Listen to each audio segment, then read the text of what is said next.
शेतात काम करताना विजेचा शॉक लागला. ताराला चिकटलेल्या लेकाला वाचवायला बाप धावला आणि दोघांचाही जीव गेला. मुरादपूर येथील काळीज हेलवणारी घटना. शेतात काम करत असताना विजेचा शॉक लागल्याने बाप लेकाचा मृत्यू. दुर्दैवी घटना चिखली तालुक्यातील मुरादपूर येथे आज 13 जून सायंकाळी घडली. दोघे मृतक बापलेक मेरा बुद्रुक येथील असून ते मुरादपूर येथे गाडेकर यांच्या शेतात मजुरीसाठी आले होते.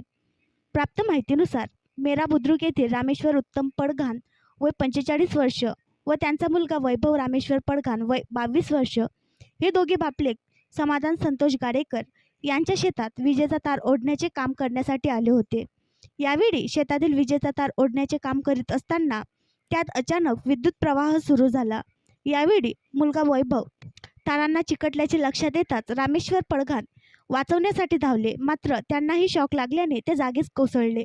या घटनेत दोघा बापलेकांचा जागीच मृत्यू झाला. घटनास्थळी महावितरणचे अधिकारी दाखल झाले असून पंचनामा करण्यात आला आहे. विजेचे काम करीत असताना महावितरणची परवानगी घेतली होती का? घेतली असेल तर विजेचा प्रवाह का सुरू झाला? नसेल घेतली तर विना परवानगी काम करण्यात येत होते का? असे बरेच प्रश्न उपस्थित होत आहेत. पुढील तपास अंधेरा पोलीस करीत आहे. आणखी नवीन व्हिडिओ पाहण्यासाठी आमच्या देशमुख एक्सप्रेस न्यूज चॅनलला सबस्क्राईब करा, लाईक करा आणि शेअर करा.